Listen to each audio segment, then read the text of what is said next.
All right. So good morning, ladies and gentlemen, and thank you for joining our discuss on virtual arbitration. As we are all aware, arbitration has been impacted by the pandemic, as there are several restrictions put in place to ensure movement and public gatherings are limited. Now, in order to forge ahead with arbitral proceedings, arbitrators have been forced to use virtual means to conduct these proceedings. In this webinar today, we shall be analyzing and discussing how an arbitrator should conduct such a virtual proceeding. Joining me on this topic are several gentlemen who have distinguished themselves in the arbitration industry. First, we have Professor Paul Idornigie, who is a senior advocate of Nigeria, a chartered arbitrator, a fellow of the Institute of Chartered Secretaries and Administrators of Nigeria. And in terms of his educational background, he holds a doctorate degree in international commercial arbitration. He is a professor and has acted as the acting director general of the Nigerian Institute of Advanced Legal Studies. He was a lecturer at the Nigerian Law School and also lectured in the University of Jos.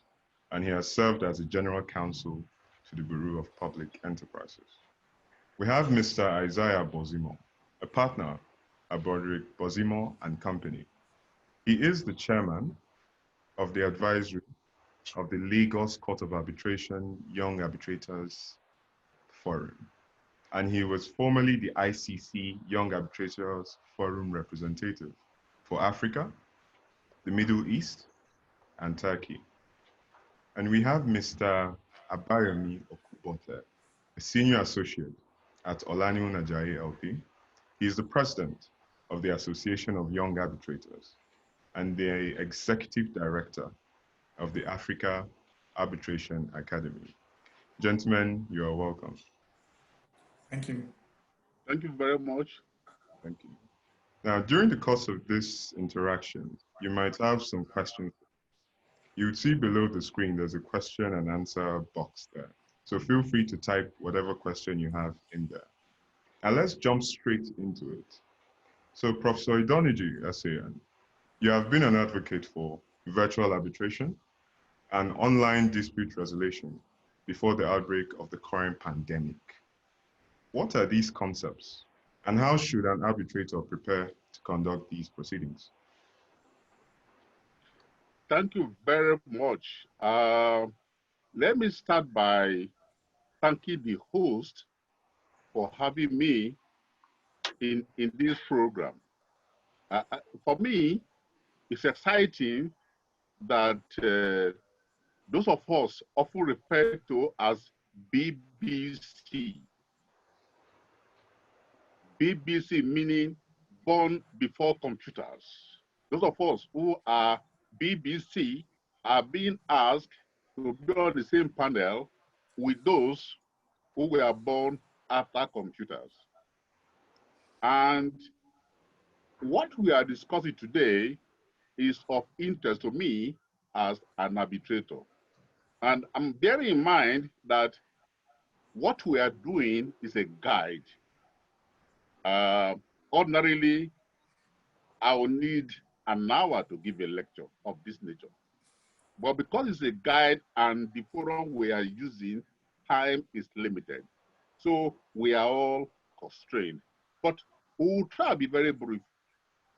I must say that I'm glad with other members of the panel. I know Abayomi personally. I know Isaiah personally. It's just that I'm not too comfortable. I don't have a balance, somebody of my age, pairing with me. But I'm sure that they will spare me. Now, let's start this way. Arbitration was becoming very expensive and people were worried about cost. So before now, we have been having conversation over virtual arbitration, over online dispute resolution.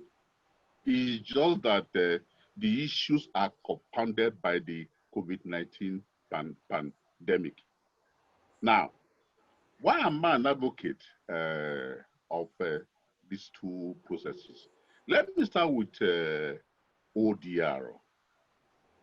In 2004, I published an article titled From ADR to ODR, Evidential Issues. And in that article, I stated that conventionally, courts were known as the main forum for dispute resolution.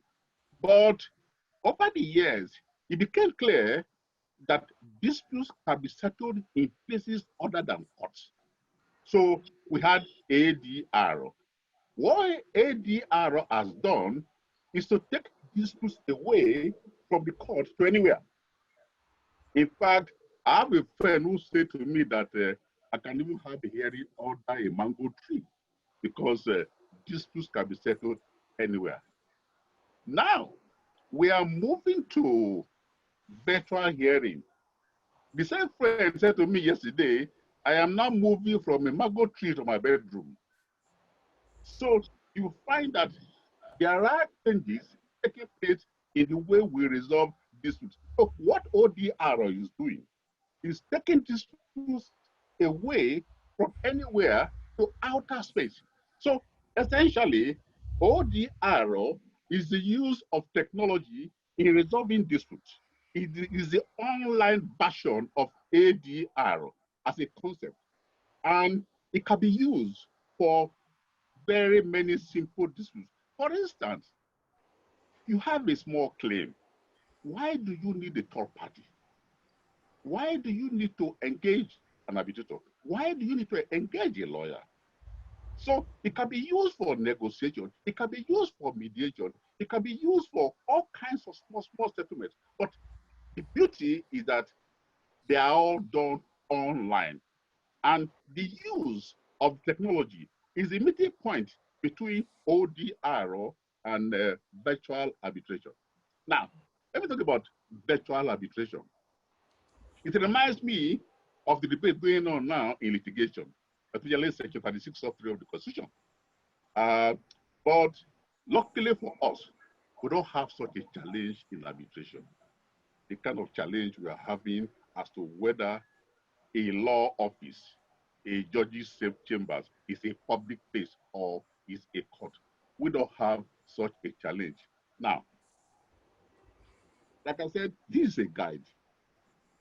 And for those who are interested in this area, there's a lot of literature that they can read. I will start with the ICC use of information technology in international arbitration, published in 2004. It was updated, it was in 2019. And in that document, issues about using IT for virtual hearing were extensively discussed. In arbitration, cause at time and major issues. In 2007, ICC published a document known as Techniques for Controlling Time Across in Arbitration. And in that document, they recommended telephone and video conferencing.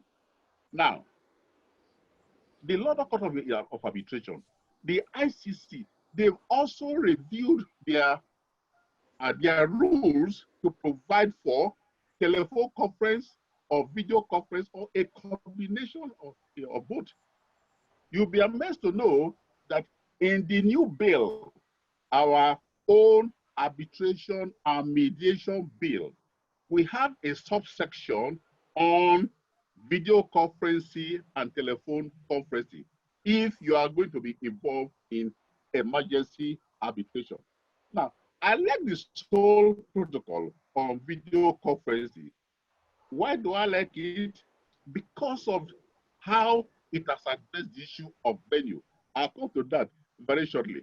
Now, on 8 April 2020, the ICC again issued a guideline note on possible measures aimed at mitigating the effects of the COVID-19 pandemic. It provides notes for parties, counsel, and tribunals on possible measures to be adopted. In April 2020, the African Arbitration Academy published a protocol, Abayomi Abayomi is the author of that document. So I'm glad he's here. Then in the same April, the Chartered Institute of Arbitrators published a guideline note.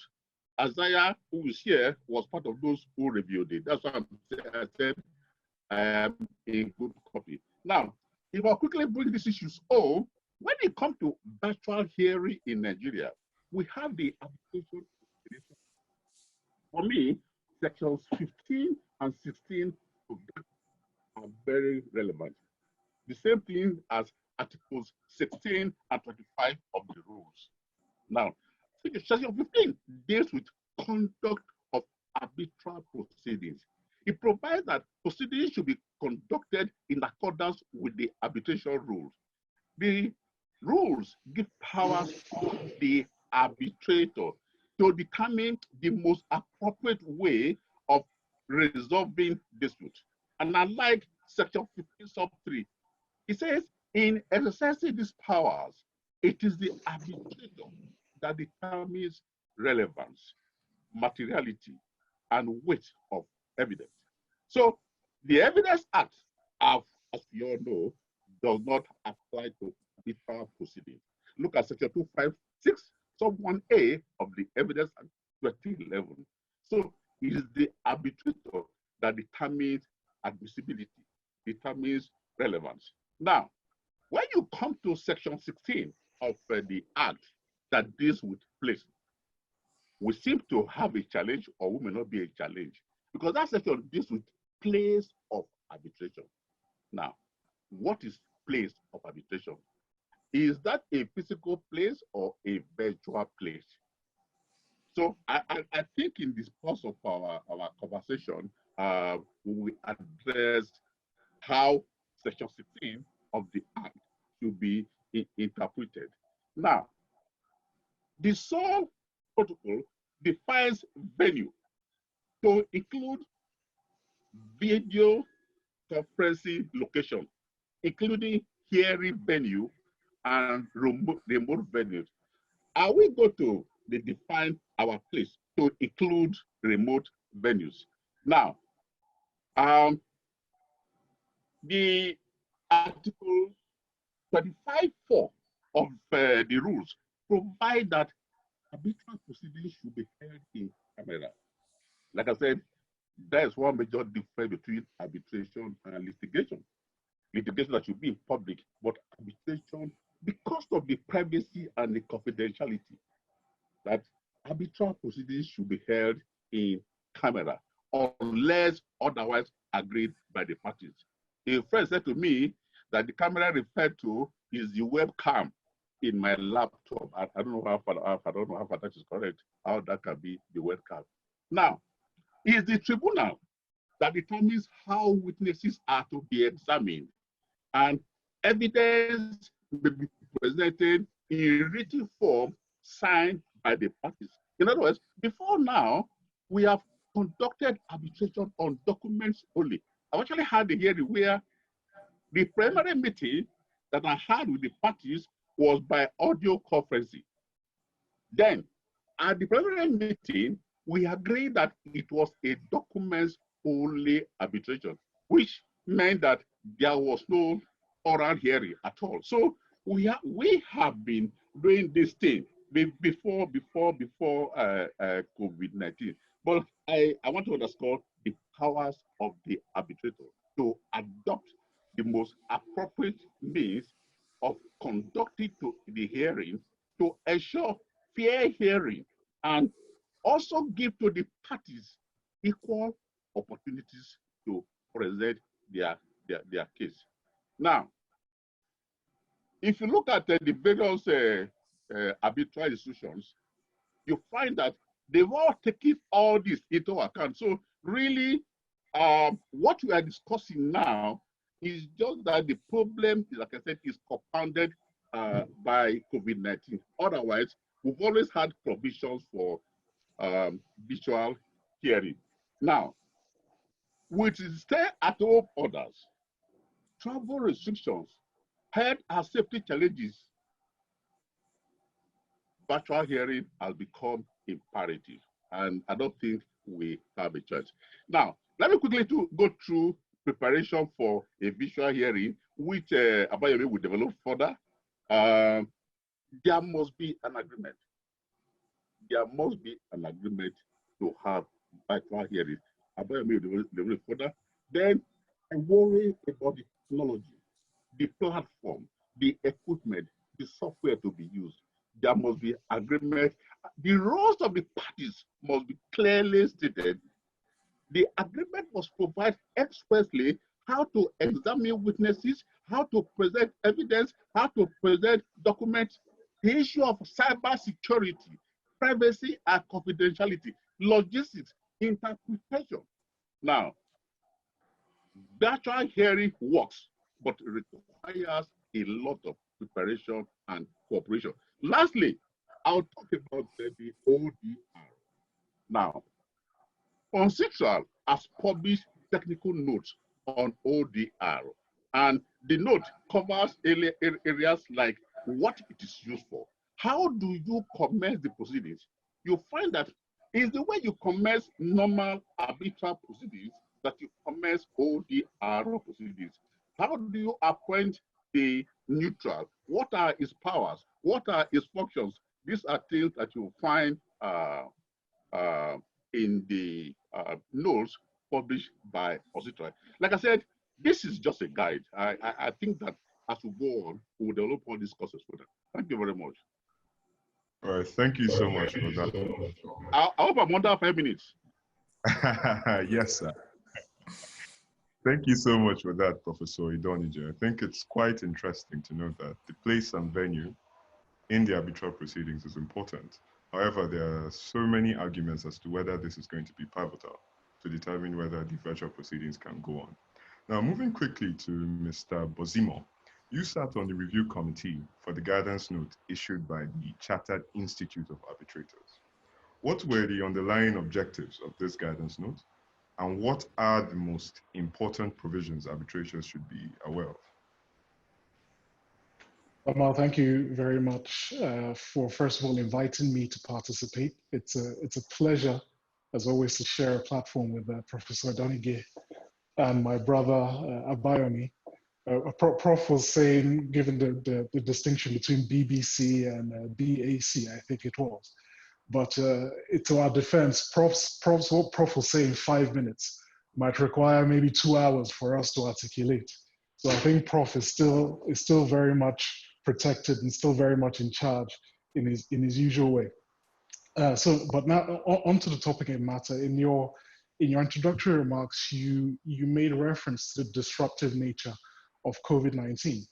And it's so funny that 5 months ago, 6 months ago, we wouldn't even be having this conversation. But one of the obvious casualties of the disruption of COVID-19 is the in-person hearing. And to give you an example, we scheduled between December of 2019 and January 2020, 4 hearings, each of which have had to be postponed on account of COVID-19. And what is becoming clear is that the postponement of those hearings notwithstanding, since we can't predict when this pandemic will end, that it's simply unsustainable to keep kicking the can down the road and postponing hearings. So it's clear to everyone that virtual hearings provide the answer to that, and that speaks to the underlying intention of the several notes. One of which is the C.Arb notes on remote dispute resolution proceedings. Now, it's relevant to point out, to start off with, that the note cuts across all aspects of ADR, not just arbitration. So it cuts across arbitration, negotiation, expert determination, mediation. And secondly, it's good to observe as well that, as Prof said, it doesn't give the definitive answer to all the questions the parties seek. What it does is simply to draw their mind to what the issues are and to ensure that they discuss at the earliest possible opportunity those issues that come up and that are important in the context of virtual hearings. Now to your question, what do I consider to be the most important provisions?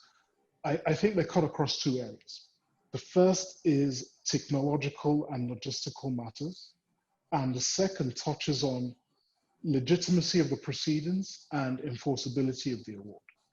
Now, on technology, the note presumes at the very minimum that the participants have access to a reliable electricity connection and a stable and secure internet connection. Now, obviously, there will be some disparity depending on the jurisdiction you're in. But as it concerns us in Nigeria, and I'm sure Abayomi will speak more to this, as it concerns us in Nigeria, for instance, we might want to consider using an electricity supply that is backed up by an inverter and obviously a backup generator to ensure seamless connection to electricity. And I was saying to my co-panelists before the broadcast started that I actually made sure that I have a backup internet connection in case anything happens and I'm cut off for some reason. So one would have to avert their mind to the stability of your internet connection and the security of your internet connections as well. Concerning the procedural matters, one has to focus on issues such as undue witness interference, how one would present documentary evidence while cross-examining, how one would ensure that only those authorized to be involved in the proceedings are actually physically in the rooms. And again, the guideline notes give instructions and give recommendations to parties concerning these areas. So for instance, as it concerns the participants, the arbitrator and the parties will agree in advance on those who would be physically in inverted commas in the room, and they would be expected to adhere strictly to it. In terms of ensuring that witnesses are not coached during proceedings, then also it gives two practical advices for this. First of all, the parties could require an affirmation of privacy.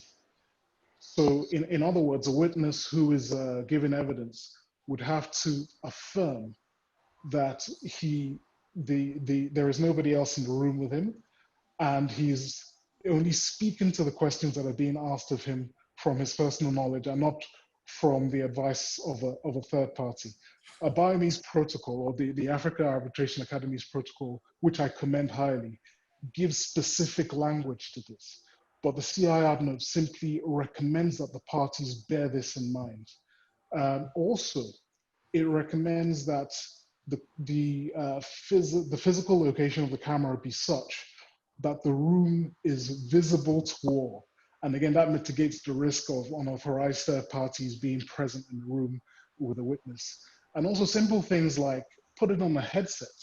So even if there is an unauthorized third party, that person cannot hear what is going on as it concerns the questions being put to the witness.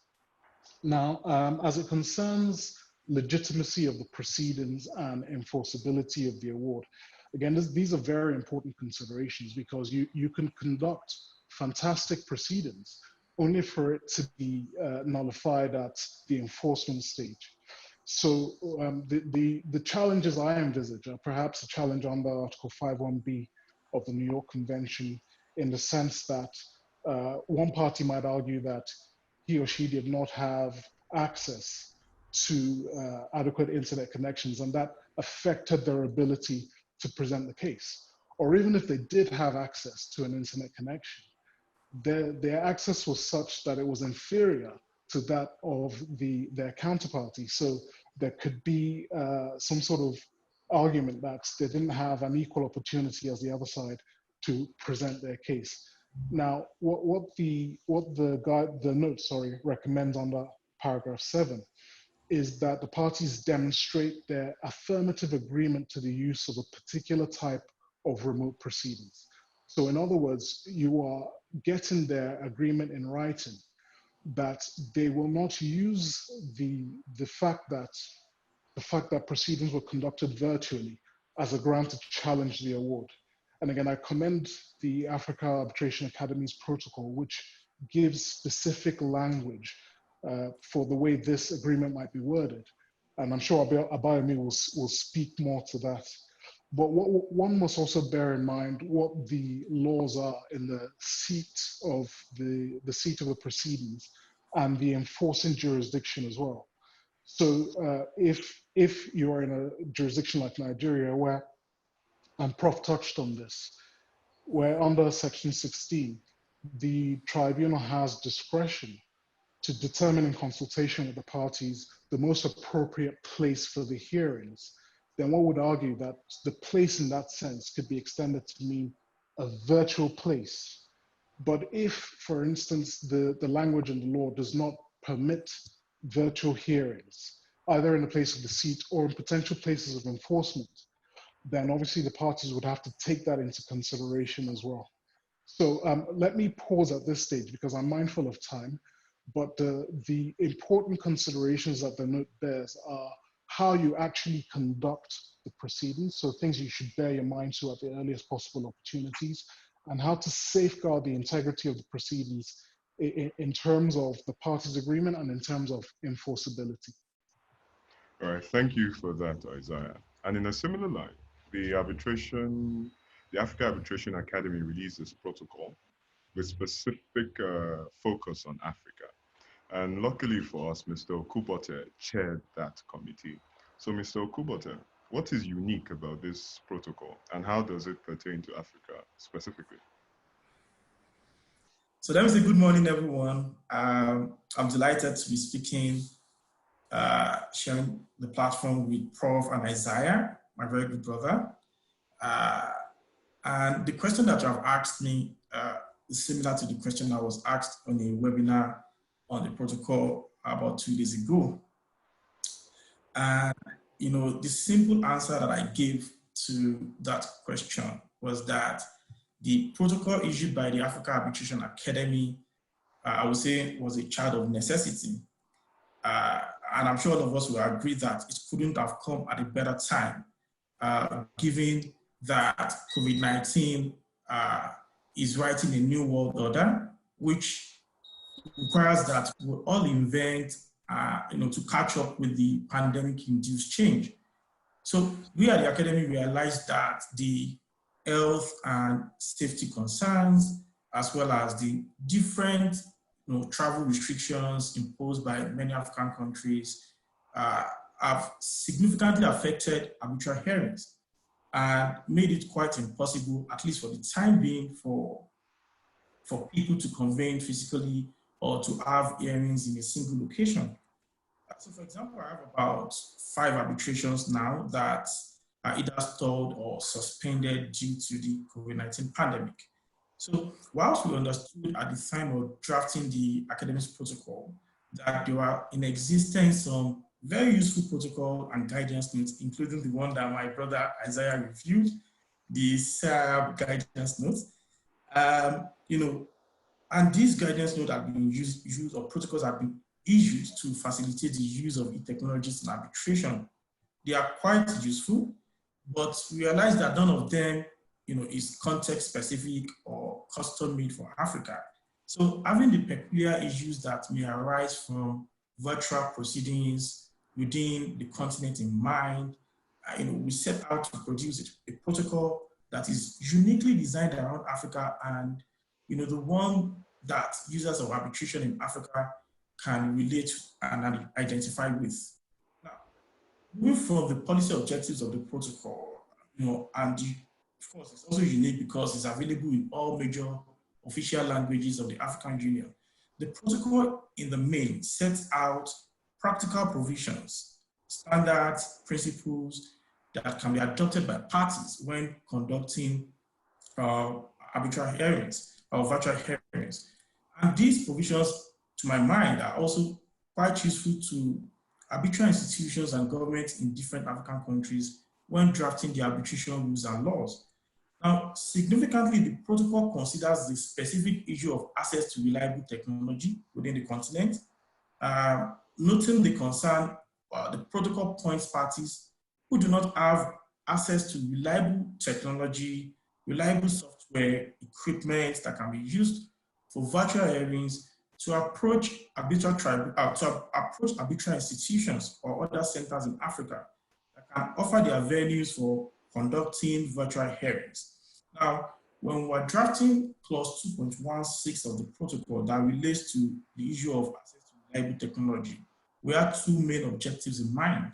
The first objective is to provide some sort of practical solution to the likely issue of accessibility to reliable infrastructure and software, which may be encountered by arbitration users that are contemplating virtual proceedings. And we understood at that time that the technological and connection services offered by arbitral institutions or centers are often more reliable and can provide the necessary equipment, software, high quality internet connection with less minimal chance of signal interruptions and electricity going the way it has happened to me some minutes ago. So, and beyond this point, the second objective was to also promote the use of our arbitral institutions in Africa, as this will make parties to get more familiar with them. Now, also notable amongst some of the provisions of the protocol is the recommendation that the infrastructure and the platform for virtual hearings are user-friendly, and the parties are to ensure that the platform is licensed with adequate security and privacy standards. Now, to achieve this, the protocol directs parties and arbitral tribunals to agree on a backup internet service provider. As I said, he has a backup internet provider. Prof said he has 3 laptops, 3 phones, and 1 iPad, that he has downloaded Zoom in case any of them fails. So this is in a way to forestall technical or communications breakdown that may threaten the smooth continuation of hearings. Now, another innovative provision of the protocol, and I think Isaiah referred to this, and we've also been seeing commentaries from experts from around the world commending the importance and the significance of this provision. That is the virtual hearing agreement. Now, to sidestep potential challenges to arbitral awards rendered in cases within the continent where virtual hearings were held, but parties do not contemplate the use of virtual hearing in their agreement, the procedural rules, and the governing law of the arbitration, does not have provisions relating to virtual hearing. The protocol recommends that the parties shall, prior to the hearing, and to the extent necessary, enter into a pre-virtual hearing agreement to expressly consent to the use of virtual hearing. And what we did, like Isaiah said, was to provide draft language, a template of the pre-virtual hearing agreement in Annex 3 of the protocol, and also a variant of this agreement in Annex 2, which parties can adopt when drafting their dispute resolution clauses at the earlier stage of contracting. And just to clarify, the difference between both of them is that whilst the template in Annex 3 is the one that can be used post-dispute prior to commencement of virtual hearings, the one in Annex 2 can be adopted when you are drafting your commercial agreement and you need to include dispute resolution clause that contemplates virtual hearing. Now, to round off on this, a few days ago, I read an excellent review of the protocol by some barristers at 33 Bedford Road in London. And in commending the protocol and commending the pre-virtual hearing agreement, they noted that given the reality, and I'm quoting them, given the reality that in many countries around the world, courts lack both familiarity with arbitration and trust in the suitability of online dispute resolution, the incorporation into the protocol of the pre-virtual hearing agreement is a decision for which many parties will ultimately be grateful. I mean, I can't agree more. The pre-virtual hearing agreement, to my mind, and one commentator has referred to it this way too, to me, is the best part of the sliced bread. Thank you. All right, thank you for that, Mr. Okubote. I think it is particularly interesting to note that as the AAA proposes or advises arbitrators to have a pre-virtual hearing agreement, it will be interesting to see if parties will actually agree to have that themselves, and we'll come to that later. But moving back to Professor Idornigie, SAN, sir, you have listened to both Mr. Bozimo and Mr. Okubote on the provisions of the Africa Arbitration Academy's protocol and the C.Arb guidance notes. Do you think these provisions or these notes will be practicable in Nigeria? And perhaps you would like to add some more weight to what they've said.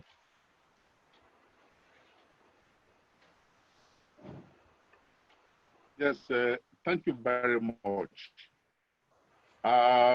in the face of the stay-at-home orders, travel restrictions,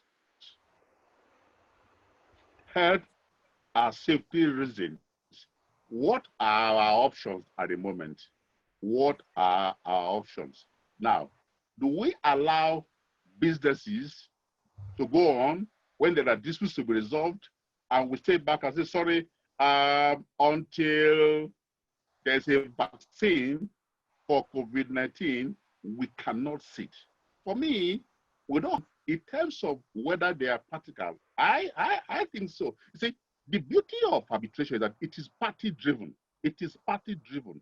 That is why in the protocol, there's emphasis on pre-virtual hearing agreement. The parties must agree to adopt it. So it's not what the tribunal will ordinarily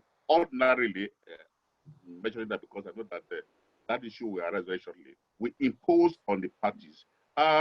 So if there's a dispute, for instance, even in Abuja where I am at the moment, there's a ban on interstate travels. So even if somebody is in Nasarawa, the neighboring state, he cannot attend hearing at Abuja. What do we do? What of our arms? I think that we don't have a choice than to run our life by using virtual hearing. Now, I took my time to read both the protocol and the notes. And for me, they are practical in Nigeria. What's required is training, enlightenment. The users must know how the systems work. The lawyers. For me, very soon, when you are being considered for appointment as an arbitrator, they may inquire as to whether you have IT skill. IT skill may be a factor that if you do not have IT skill, you will be disqualified. So see, things have changed. Life can never be the same again after COVID-19. We must learn to adjust accordingly. We don't have a choice. Thank you very much. All right, thank you, sir. Your ending note quite nicely back to Mr. Bozimo. Now, you said we don't have a choice as we need to change to virtual proceedings. Now, Mr. Bozimo, prior to the outbreak of COVID-19, there were guidance notes issued by several other institutions. For example, the Seoul Protocol. In your opinion, will virtual hearings become the new norm post-COVID-19? And if not, what factors can restrict this from happening? Well, the simple answer is I hope not. I hope not, because part of the attraction of international commercial arbitration is the ability to travel, to meet people, to network, and to grow not only physically, but culturally as well.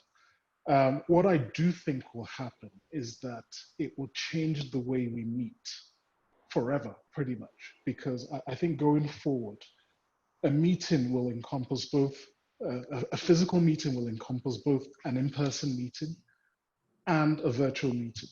So for instance, after this, I think we're all going to be so adept, so skilled at using platforms like Zoom and other virtual platforms. We're beginning to question whether it's worth the time and expense to travel for a physical meeting. And I don't mean traveling to other countries.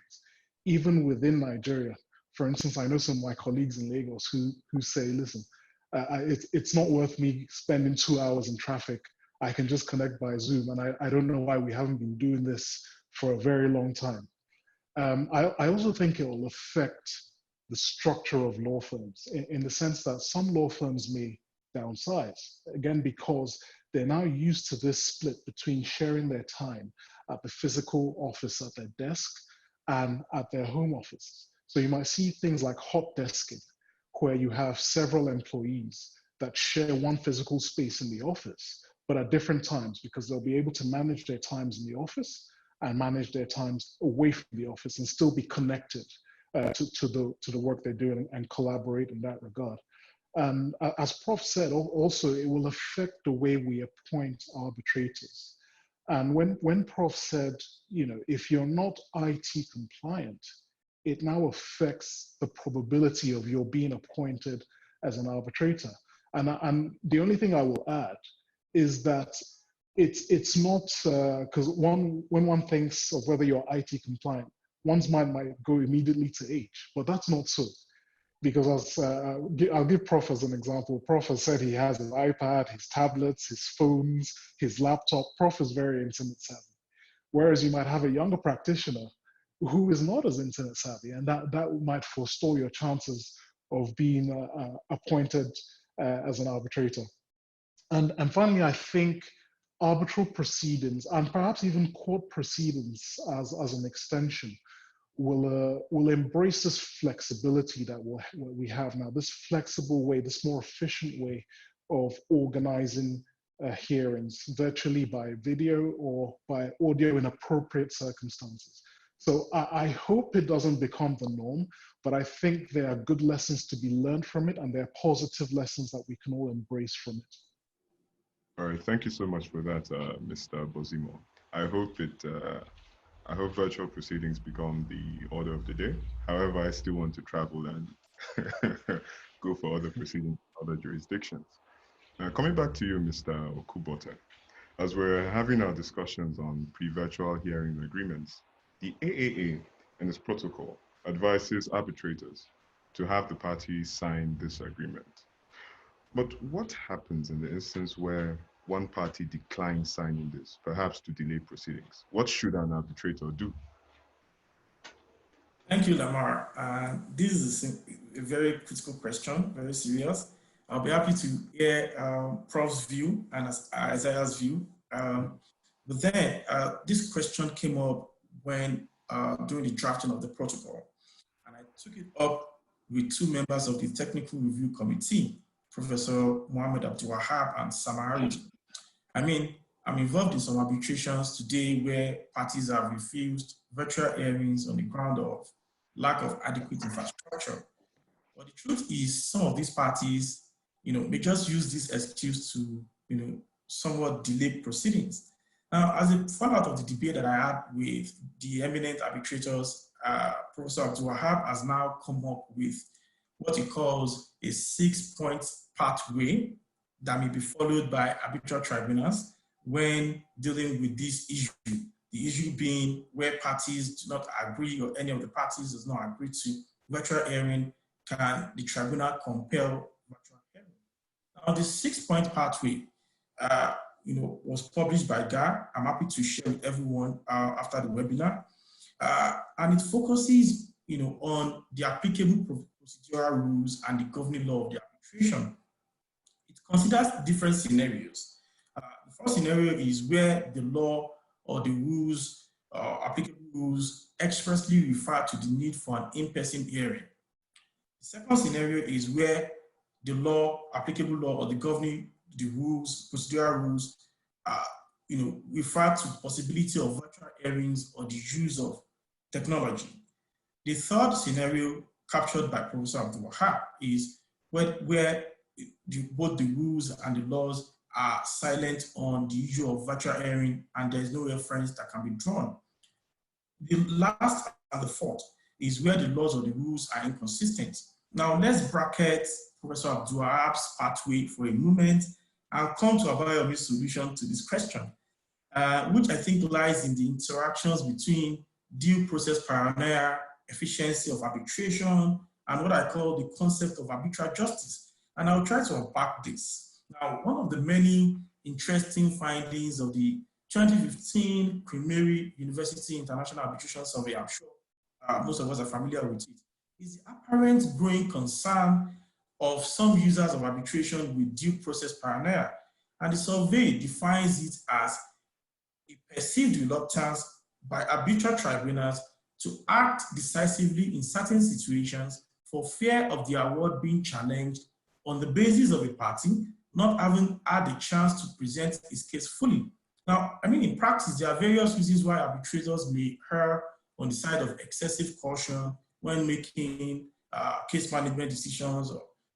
And unless time is of the essence, usually, arbitrators will often find that a delay or an increase in arbitration costs will on the balance be preferable to the risk of rendering an unenforceable arbitral award. Now, this is because setting aside an award, will be more difficult, and parties will have to, relitigate their disputes, and incurring considerably longer delays and higher costs. Now, just to put this in proper perspective, and I think Isaiah alluded to it, a reluctant respondent may be tempted to leverage on the denial of an in-person hearing to claim his inability to present his case properly, invoking Article 5(1)(b) of the New York Convention. Now, such a party may argue that it was denied a reasonable opportunity to be heard because, for instance, it is located in a country where IT facilities are less stable or accessible, or it might allege that making oral submissions, presenting evidence, and cross-examining witnesses by video conferencing is not equivalent to the opportunity to interact with the tribunal or the counterparty face-to-face. Now, that is about due process paranoia, and I'll quickly move to efficiency of the arbitration. And default rule in most international arbitrations is that procedural meetings, case management conferences will be conducted by teleconference or video conferencing. And a party who wishes to hold this physically will have to put forward at least a good reason for doing so to justify the associated cost. Now, the opposite is true for hearings on the merits, where the default rule is that hearings on the merit ought to be done physically, at least in person. And proceeding virtually requires that the parties will have to consent, and you need to get the parties' consent at least out of abundance of caution. The ICC guide to the rules that was published a few years ago, and I read it again, while preparing for this, it expressly stated that the arbitral tribunals should err on the side of caution by requiring the parties' consent before proceeding with virtual hearings on the merits. Now, given the general powers of arbitral tribunals to control proceedings and to achieve efficiency in arbitration, 3 scenarios may play out. And this is Abayomi's 3 scenarios. Number 1, where the procedural rules or the governing law of the arbitration expressly refer to in-person hearing on the merits, then if in-person under these rules or laws is synonymous to physical appearance, then arbitral tribunals will be unable to take a decision to do virtual hearing without the parties' consent. Because if they do so, the risk of setting aside the arbitral award will be high. Now, the second scenario is where the procedural rules of the governing law of the arbitration expressly refer to possible use of technology or virtual hearings, for example, as we will find in the UAE Federal Arbitration Law, which expressly refers to the use of new technologies. In this case, there is no issue. The arbitral tribunal can proceed as it deems fit after careful consideration of the circumstances of the case and the ability of the parties to reasonably present their case. And for this, no consent is needed from the parties. But of course, there is always a risk of challenge, which though is minimal in this instance. Now, the third scenario, which I call my third scenario, is where the procedural rules or the governing law of the arbitration is silent on the issue and no direct inference can be made from these rules, then the arbitral tribunal's power to proceed with virtual hearing will be considered having regard to the circumstances of the case, whether the tribunal has the discretion to decide conduct of evidentiary hearing, as you typically find in Section 16, sub 2 of the Arbitration and Conciliation Act, and whether arbitral justice will be served if the proceedings is conducted virtually. And now to the concept of arbitral justice, which I think has an interplay with efficiency of arbitration and due process paranoia. Now, you understand that one of the leitmotifs of arbitration is its justice-producing function, as the process must be seen to produce comprehensive answer to the demand of justice. And in my formulation of arbitral justice, which I've been working on, and I have an article on this which will be published by Plua next week. Now, one of the leitmotifs of arbitration is, the justice-producing function. And in formulating my concept of arbitral justice, I see justice not as a one-way traffic, not justice for the claimant alone, and not justice for the respondent alone. But I think it's justice, in a three-way traffic. Justice to the claimant, who is crying for redress of the alleged wrong, justice to the respondent, who is crying that it should be heard and his defense considered before being ordered to pay any sum claimed against it or any adverse cost. And finally, but very importantly, justice to the society at large, whose social norms and psyche are certainly going to be adversely affected if it cannot be seen by a common but reasonable man that upon the fact of the case as laid down, justice in the reals and the true sense of that word has been seen to have been done by the arbitrator.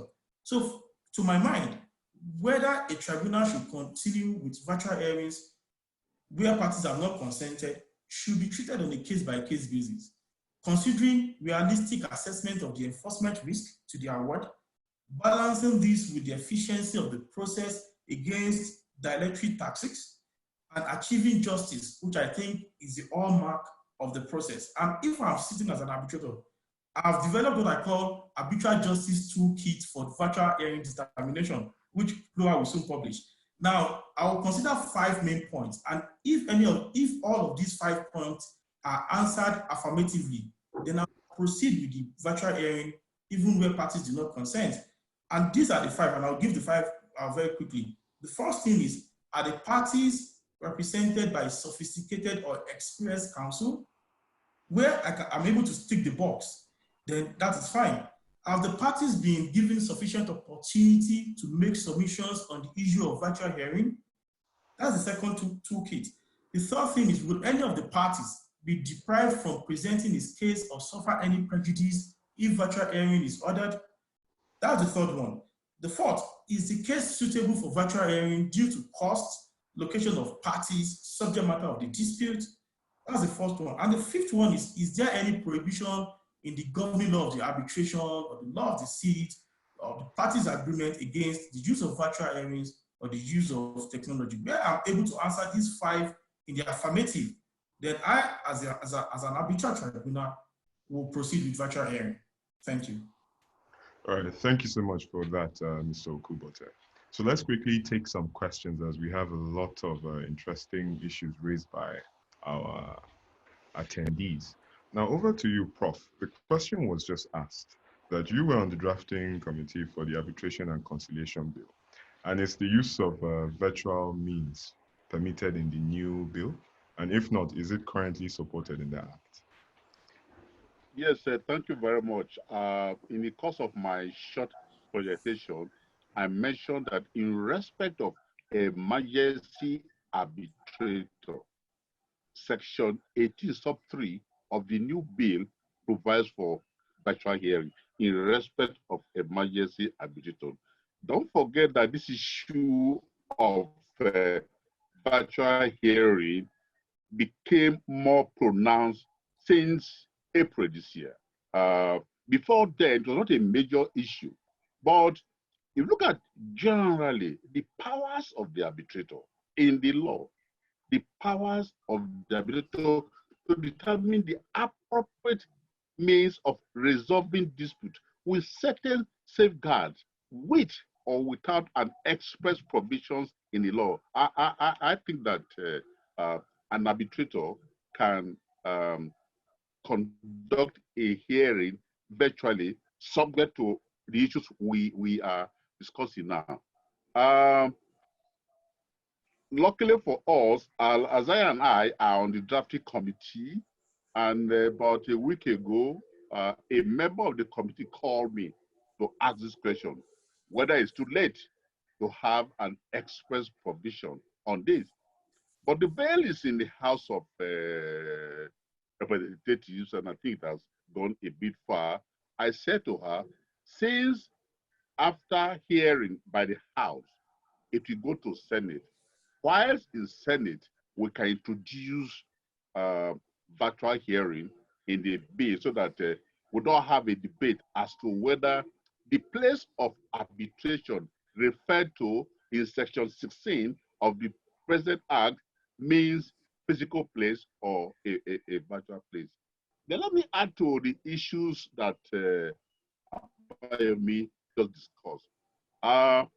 This is one contentious area in respect of virtual hearing. What are the powers of the arbitrator to determine that there be a virtual hearing when a party opposes? Now, if you subject that to the present law that we have in Nigeria, the justice says it's for the parties to determine the place of the hearing. If they fail, the tribunal will determine it, bearing in mind the circumstances of the case and the convenience of the parties. On the 4th of May, there was an exit panel that spent so much time on this issue. And there was no consensus. But one takeaway was that a member of the panel said, what will we do where a member objects is to invite the parties to address him specifically on the issues and issue a procedural order.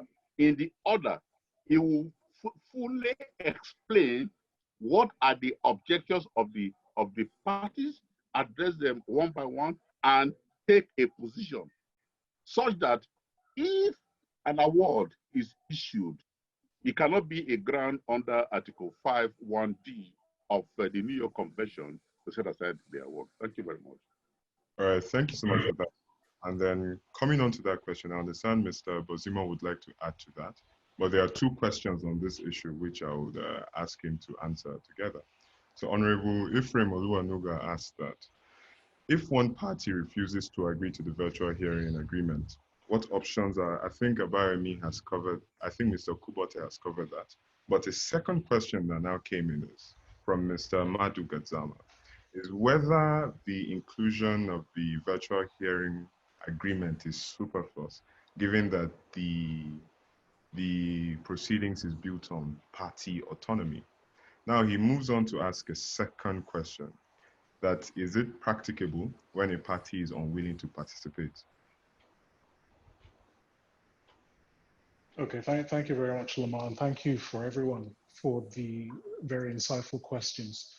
I commend everything Abayomi has said so far, and also Professor Idornigie on this issue as to what the tribunal should do when faced with a situation where one party condones the virtual hearing and one party resists the virtual hearing. What I would say is, as Abayomi rightly pointed out, it has to be considered on a case-by-case basis. And in the current environment, one has to consider that for the foreseeable future, it's either going to be impossible or it's going to be imprudent to have a physical hearing of the proceedings. And adding to that, given the fact that we can't predict when this will end, you would have situations where businesses that are unable to trade are faced with going insolvent. So you may have a situation where you keep postponing the proceedings and you end up with a respondent who's unable to pay any award, or a claimant who's unable to pay security for costs. So this is the matrix in which any decision would be made. Now, ordinarily, of course, a tribunal would not go in act in defiance of the parties' procedural agreement. So if the parties say, we do not want this, then the tribunal will not do it. But it's equally the duty of the tribunal to adopt an appropriate procedural measure to assure the smooth, cost-effective, and efficient conduct of the arbitration. And this, again, goes to the wording of the applicable rules and the applicable laws. So as Abayomi pointed out, you would have situations where the rules expressly allow it. So for instance, the AAA rules expressly allow presentation of evidence by video conference. The LCIA rules, I think in Article 19.2, allows for the hearing to take place by video or telephone conference. Now, obviously, the national laws can limit the tribunal's discretion by stating, for instance, that the parties have a right to, Abayomi said, I believe he said in-person hearing, if I'm correct, but it may even say you have a right to an oral hearing. And the question may come to say, okay, is an oral hearing, can it be satisfied virtually? again, we do not have the answers to this question yet, but we can look at pointers to see if I proceed in the face of a party who does not want to proceed virtually, will my award survive the scrutiny of a challenge? And you would have to advert to your mind to say, would the courts in Nigeria be sympathetic to the environment faced by the arbitrator? Perhaps, perhaps not. I mean, we've had a judgment of in criminal proceedings where a death sentence was passed virtually. So in that context, a reviewing court may be sympathetic to say, well, in the circumstances, I believe that the right of an oral hearing was satisfied by the tribunal proceeding virtually. Now, obviously, you would have to take into account the peculiar circumstances, as Abayomi quite rightly stated. Are you represented by counsel? Is there a genuine threat to your ability to present your case? Are you simply saying that you do not want to proceed by way of being dilatory? If you do proceed in the face of a party defiance, what I would say is whether you're drafting a procedural order or whether you're drafting an award, is to make it specifically clear the basis of your decision to proceed virtually. So again, a reviewing court has the advantage of seeing what considerations did you take into mind? Did you afford the parties an equal opportunity? There are no easy questions, but I think the arbitration community is flexible and ingenious enough to come up with solutions to this. All right, thank you so much for that, Mr. Lamar, sorry, just to quickly pick up on a part of the question that says whether pre-virtual hearing agreement is superfluous because arbitration is party-driven. I do not believe so. I think the pre-virtual hearing agreement, in fact, achieves three things. Number one, it is very useful, and it is a very useful and practicable tool in the hands of parties and tribunals where virtual hearing was not contemplated by the parties when drafting the arbitration agreement. You have to bring parties together to consent to it. And where the applicable rules or governing of the arbitration does not have provisions for virtual hearing. Second, it is a solution to sidestep potential enforcement risk to an arbitral award coming out of virtual proceedings. And third is that, and I think I agree with the barristers at 33 Bedford Rule. Some courts typically resent arbitration, while some are still not yet familiar with online dispute resolution. So the virtual hearing agreement provides some form of comfort to parties when these courts exercise supervisory rule over the arbitration. Those are the things I think pre-virtual hearing agreement, achieves, and I think is very useful. Actually. All right. Abayomi, I would also add. I'm sorry, Lamar. I would also add that, notwithstanding the parties' earlier agreement, if they choose to sign a pre-virtual agreement, then it serves the purpose of party autonomy. It doesn't run contrary to that intention. Yeah, absolutely. I think that the issues covered in the virtual agreement are not normal issues that you expect in a hearing. For instance, to determine the technology to use, the platform to use. Virtual hearing creates its own unique problems that you will not find in a physical hearing. So I think that it's important that the agreement is signed by the... Yeah, Prof, typically when drafting agreements, apart from the fact that some of us are now beginning to rethink the way dispute resolution clauses are now being drafted, at least because of this pandemic. I see that recently, particularly in my office, there has been lots of discussions around how you draft your force majeure clauses in commercial contracts to include pandemic-induced situations. The same thing for dispute resolution practitioners. We need to start thinking of how to draft dispute resolution clauses to contemplate virtual hearing or situations where physical hearing or in-person hearing will not be possible due to health, cost, or any other consideration. So at the time of contracting, it's possible to include virtual hearing, and which is why I referred the listeners or participants to Annex 2 of the protocol. We have a template in the AA academic protocol.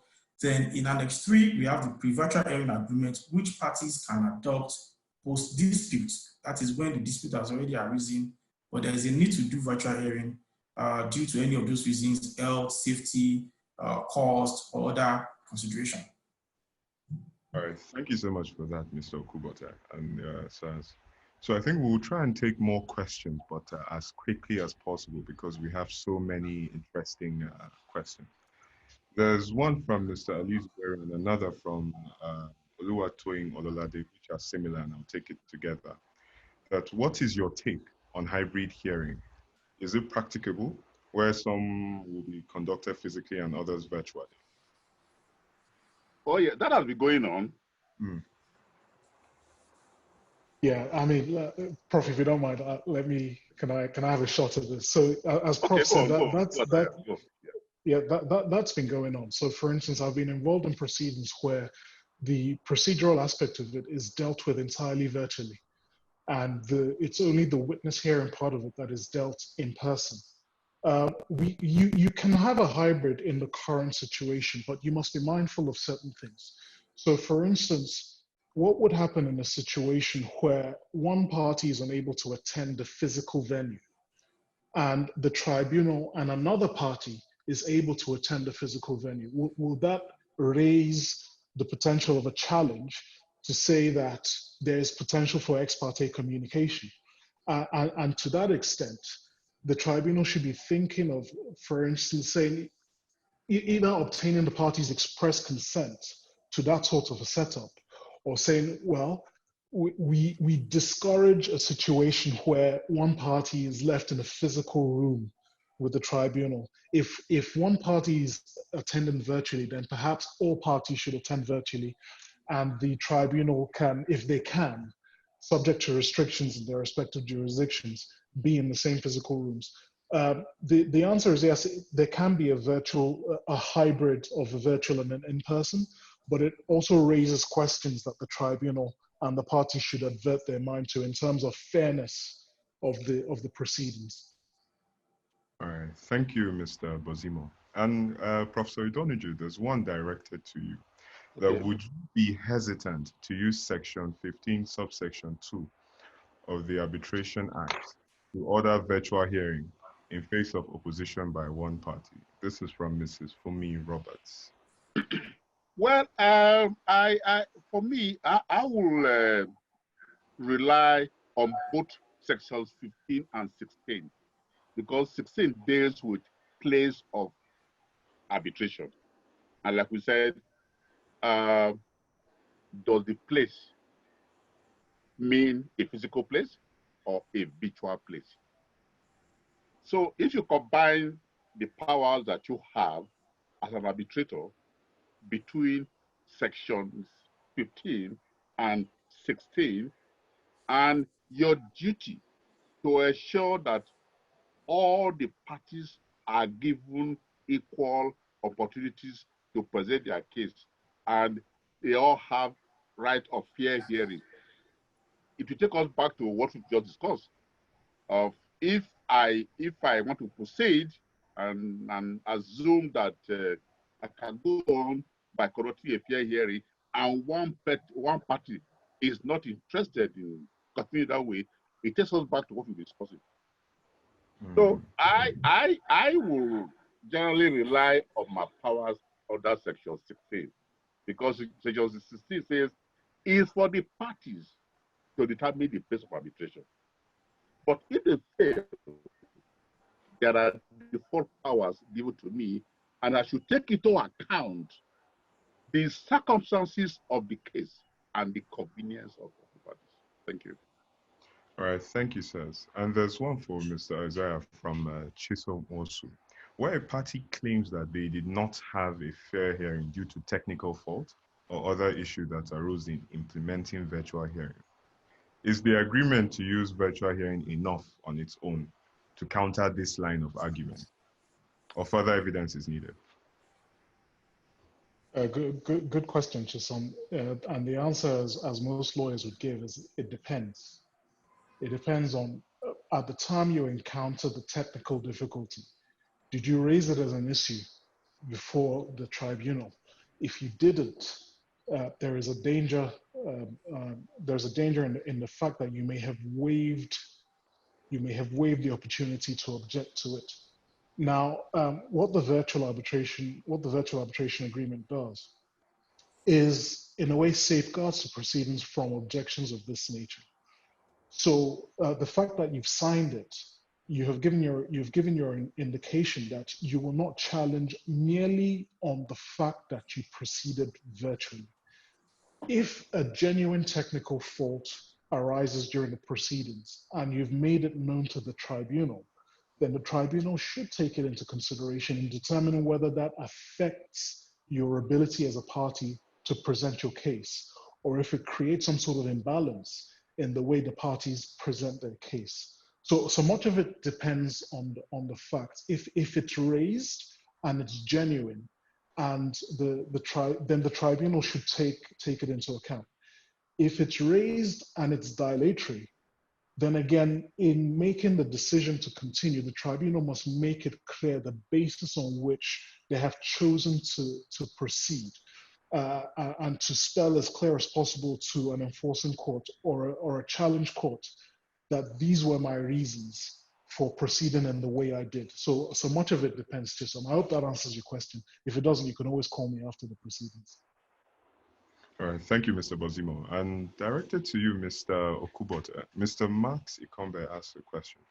As an anti-witness coaching measure, would you support a system where the opposing party can impromptu request the witness to scan the room during his testimony? Well, I think I will. And I think I'm trying to call up the part of the protocol that deals with witnesses. Just 1 minute. Okay.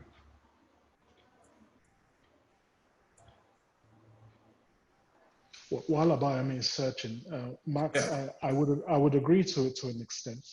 I know that many guidelines make it a requirement or make it a recommendation that the camera is placed such in a way such that the majority of the room is visible, so as to avert the problem you are addressing.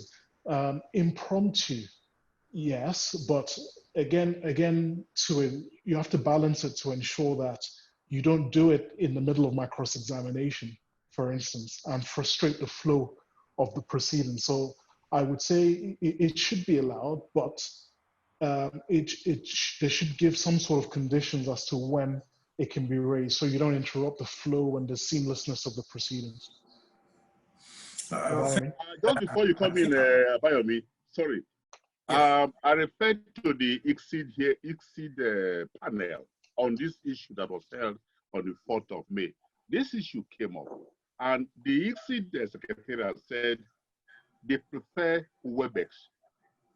WebEx has better cameras that can almost capture the whole room. So it boils down to the issue of a choice of technology and platform. Thank you.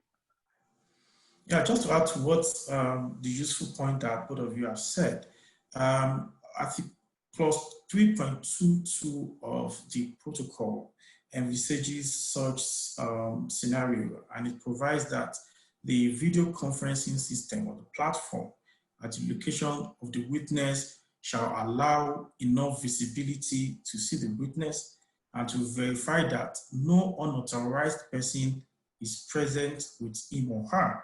And it goes further to say the witness shall identify all individuals present in the location where the witness is testifying and confirm that the witness is not receiving communication or assistance or any sort from any unauthorized person during the testimony.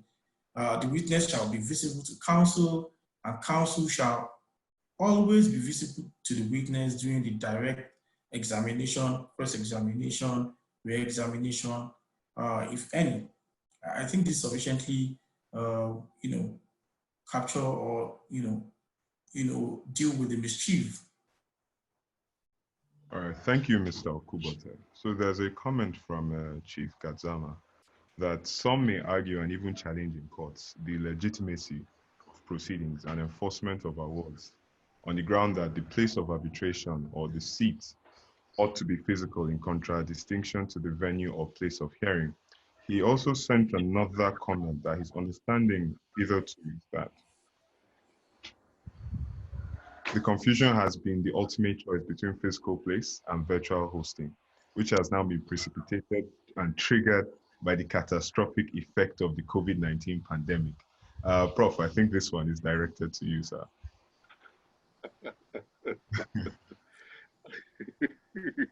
Sorry, can you take the first part again? Sorry, can you take the first part again? The first part. Lots of English inside. The first part. Some may argue and even challenge in courts the legitimacy of proceedings and enforcement of awards on the ground that the place of arbitration. Okay, thanks. We keep stressing the need to sign the pre-virtual hearing agreement. We keep stressing that because, see, we're entering into a new era. And that is why the argument as to whether the agreement to arbitrate does not cover the use of IT. I do not think that it offers enough protection to the party. I will advise my client to enter into a virtual hearing agreement where all these issues are detailed because they are new, they are novel. I also agree with Abayomi that those of us who are involved in drafting, going forward, we should not just have this standard clause of arbitration, that the clause should include, if it means defining a place to include a virtual place, I think that we should protect the integrity of the process by what we do henceforth ourselves. Thank you very much. All right, thank you, Prof. And there's another question from Mr. Godwin Omoaka, SAN. Despite the best effort by both the C.Arb guidance note and the AA protocol to address the issue, concerns remain about the possibility of witness evidence being influenced by answers communicated electronically, without so that with the presence of scanner cameras, this is undetected. How do we address this issue? It's a difficult one, and there's no simple answer to that. I hope this is a satisfactory answer, but the protocols and the guidance notes at the moment are working documents, and I know some of them have envisaged this and require that in the taking or in the administering of an oath for the witness affirms that he's not being assisted unduly or assisted at all by a third party. Of course, it doesn't take care of all situations, but the good thing about it is that the tribunal and the parties have to advert their minds at an earlier stage as possible as to the possibility of this. And with the assistance of the guidance notes and the protocols, come up with a system that mitigates, not necessarily eliminates, but mitigates the risk to the greatest extent possible. Now, save for having a camera placed behind the witness that has a direct view of the witness's screen, I don't know how you can eliminate it 100%. And electronic communications are possible. So for instance, I envisage a situation where a team of lawyers is working from different locations, and one is cross-examining or one is addressing the tribunal, and another wants to advise them on a point or advise her on a point that they may have missed. And the simple solution for that is simply to set up a WhatsApp group. And you can call up the desktop client of WhatsApp and start sending messages to each other, which counsel is permitted to do. Now, equally, you could send messages to a witness. But again, what the notes and the guidance notes try to do is it recognizes that there is no substitute for a physical hearing. And I should add that even in the physical hearing, there's a risk of witness tampering. but it recognizes that there is no 100% answer to this, and all you can do is try and mitigate the risk as best as you can. All right, Let me quickly add this. Even in a physical hearing, what do we do as counsel? We prepare the statements and give to the witnesses to sign. Do the witnesses actually prepare the statements themselves? We draft and just say sign. Thank you. Thank you, Prof. Thank you, Prof. So moving on to another question. I think just to add, and I'll refer participants. Oh, Lamar, just to quickly add to what Isaiah said, and we actually contemplated this whilst drafting the protocol, the AA protocol. And if you look at Annex 5 of the protocol, where we have draft language for witness oath, it reads, in accordance with whatever applicable rules, I swear to have followed the virtual hearing protocol and the tribunal's procedures regarding the accuracy and truthfulness of my testimony to the best of my ability, and I affirm that there is no one else with me in the location from which I am connecting, that I will not be communicating with any of the parties or their representatives during the course of my testimony, and that I am not being assisted in the presentation of my evidence except as authorized by the tribunal. So, well, like Isaiah said, it will be pretty difficult to 100% say, you are able to deal with a witness not being assisted, and that is the reason why we have, as best as we can, like Isaiah said, it's a working document, try to provide for, different things to sidestep some of these concerns, which is this oath clause or affirmation clause that we have in the protocol. And I think there's another part of the protocol that says where the arbitral tribunal discovers that the witness is being assisted in any way, the tribunal can decide to end the proceedings. All right, thank you for that, Mr. Okubote. And coming back to you, I'm going to merge 3 questions, so I hope you can take them all together. So from Oyemaizu Chinenye, which of the parties is responsible for drafting this agreement? The second question from Dr. Agada Eladu. Bearing in mind the present challenge, how do you even get the parties to table to agree on virtual meeting where a party elects not to participate? And moving on to the last one by Honorable Ephraim Oluwanuga. Don't you think the arbitrators can give a reasoned decision on the point where one of the parties is opposed to virtual hearing, particularly after taking considerations? So, Mr. Okubote. Yeah, I think the last 2 questions are similar, so I'll first answer the first one. The first one is which of the parties will draft the pre-virtual hearing agreement. Well, when disputes are arisen, it's always difficult sometimes to get parties to come together and draft, and that is the reason why the protocol, for example, has a template that can be adopted. Nobody needs to do the first draft. You have the template, present to the parties, and let the parties to consent to doing the virtual hearing. So any of the parties can draft. The tribunal can also bring the parties together, looking at templates like the protocol, in the protocol to come up with what works for the parties, using depending on their peculiar situation or circumstances. Now, in terms of where a party has not agreed to virtual hearing, I think I've sufficiently dealt with that, and I'll refer participants to the what I call the arbitration. With time, it will become Abayomi's toolkit, arbitration toolkit for virtual hearing determination. Once this is published, I'm sure people will get to know this better. And those are the 5 considerations that I, as a tribunal member or as a sole arbitrator, will consider before ordering or doing virtual hearing where any of the parties has refused to do virtual hearing or has not consented to virtual hearing. And I'll repeat the 5 of them again because I think I've seen from one of the questions someone saying I should go over them again. And the first consideration, there are like 5 questions. Are the parties represented by sophisticated or experienced counsel? Number 2, have the parties been given sufficient opportunity to make submissions on the issue of virtual hearing? Number 3, will any of the parties be deprived from presenting his case or suffer any prejudice if virtual hearing is ordered?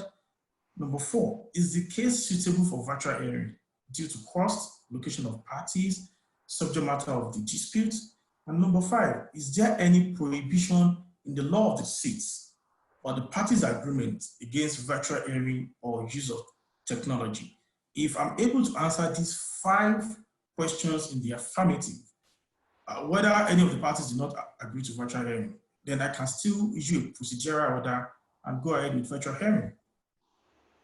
All right, thank you, Mr. Okubote. I think we have reached the end of this session, but just to conclude, there's one question from Professor Ike Heribe. Are there any institutions in Nigeria offering training for virtual hearings? I don't know if any of the panelists are aware.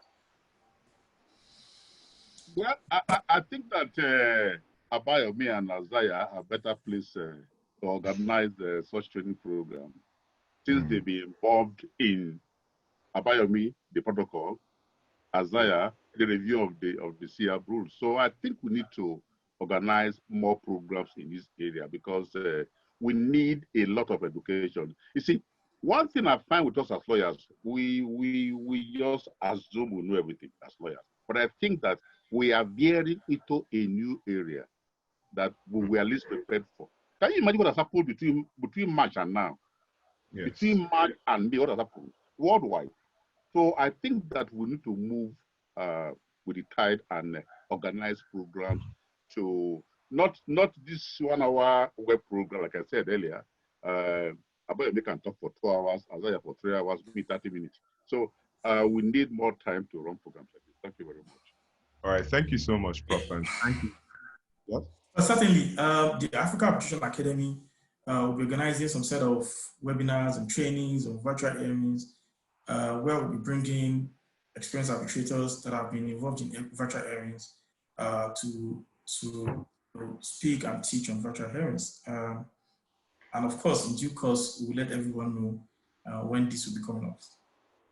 All right, thank you, Mr. Okubote, and thank you to our speakers for honoring this invitation. I hope we have been enlightened by their knowledge. And if you have your questions that have not been answered, I think my email is in the public domain now. With your invitation, you can send me an email and I'll communicate with the speakers to answer that. So thank you so much for joining. Thank you to our speakers, and we hope you've learned a lot today. Thank you. Thank you very much. Thank you very much. Thank you for inviting us. Okay. Thank you, Prof. Thank you, ACIArb. Okay, bye-bye. Thanks. Bye-bye.